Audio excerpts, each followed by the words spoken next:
एक दफ़ा 3 दोस्त थे जो कि ब्लाइंड थे। उन तीनों को ही हाथी देखने का बहुत शौक था। वो एक दफ़ा एक ज़ू में चले गए और वहाँ पर उन्होंने एक हाथी को देखा। तो जब पहला शख्स हाथी के पास गया तो उसने उसको हाथ लगाया और उसने कहा कि हाथी वो जानवर होता है जिसके दांत बड़े होते हैं। इसी तरह दूसरा शख्स हाथी के पास गया, उसने उसको हाथ लगाया और उसने कहा कि नहीं नहीं, हाथी वो जानवर होता है जिसकी जो है वो सूंड बड़ी होती है। तीसरा शख्स भी हाथी के पास गया और उसने उसको हाथ लगाया तो उसने कहा नहीं, हाथी जो है वो जानवर होता है जिसके कान बड़े होते हैं। तीनों अपनी अपनी जगह पर बिल्कुल ठीक थे, लेकिन उनके दरमियान एक बहस स्टार्ट होगी। तो वहीं करीब एक शख्स गुजरे और उन्होंने उसको बुलाया कि हमारे दरमियान ये बहस है कि कोई कह रहा है कि दांत बड़े होते हैं हाथी के, कोई कह रहा है कान बड़े होते हैं, कोई कह रहा है सूंड बड़ी होती है। तो आप बताएं जी कि हाथी किस तरह दिखता है और हम तीनों में से कौन सा शख्स जो है वो दुरुस्त है और कौन गलत है। तो वो शख्स कहता है नहीं, आप तीनों दुरुस्त हैं। तो वो लोग बड़े हैरान होते हैं और वो बड़े परेशान हो जाते हैं कि नहीं यार, इस तरह हो ही नहीं सकता कि तीनों दुरुस्त हैं, कोई एक शख्स दुरुस्त होगा।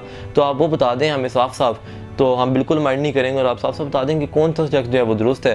तो वो कहते हैं नहीं, आप तीनों दुरुस्त हैं कि एक हाथी जो है उसकी जो है वो सूंड भी बड़ी होती है, उसके कान भी बड़े होते हैं, उसके दांत भी बड़े होते हैं। तो आप तीनों जो हैं वो अपनी अपनी जगह पर बिल्कुल ठीक हैं। वो शख्स जो है, पहला शख्स जो है वो भी बड़ा हैरान होता है, बाकी दोनों बड़े हैरान होते हैं। पहला शख्स जो है वो जाता है उसके पास, हाथी के पास, और हाथ लगाता है तो दांत और कान और सूंड तीनों चीज़ें जो हैं वो बड़ी होती हैं। वो कहता है कि हाँ ये तो तीनों बड़ी हैं और मैं सिर्फ ये कह रहा था कि दांत बड़े हैं। तो इस वजह से हमारे दरमियान इख्तिलाफ़ात पैदा हो गए। तो दूसरा शख्स भी आता है और तीसरा शख्स भी आता है और तीनों जब देखते हैं तो वो कहते हैं कि हाँ ये तो हाथी के जो हैं वो कान, दांत और सूंड तीनों चीज़ें बड़ी हैं और हम तो ये सिर्फ ये प्रूव करने में लगे हुए थे कि या तो दांत बड़ा है या फिर कान बड़ा है या फिर सूंड बड़ी है। और वो तीनों जो हैं इस बात पर मुत्तफिक हो जाते हैं कि हाथी के कान, दांत और सूंड तीनों चीज़ें बड़ी होती हैं। इसी तरह हमारी ज़िंदगी में भी अक्सर होता है कि हम किसी चीज़ को जिस एंगल से देख रहे होते हैं वो हमें बिल्कुल ठीक लग रहा होता है और हम कहते हैं कि ये एंगल जो है, जिस एंगल से हम किसी चीज़ को देख रहे हैं तो वो ये चीज़ बिल्कुल ठीक है।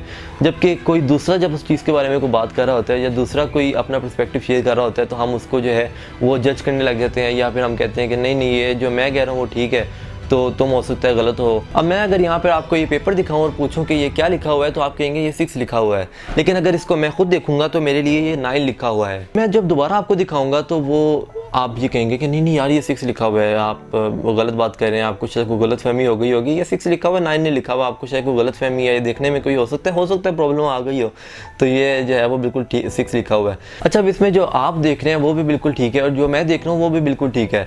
आपको भी ये 6 नज़र आ रहा है और मुझे ये 9 नज़र आ रहा है। हम दोनों अपनी अपनी पर्सपेक्टिव पे अपनी अपनी जगह पर बिल्कुल ठीक हैं और हमारा जो पॉइंट ऑफ व्यू है बिल्कुल ठीक है कि ये 6 है या 9 है।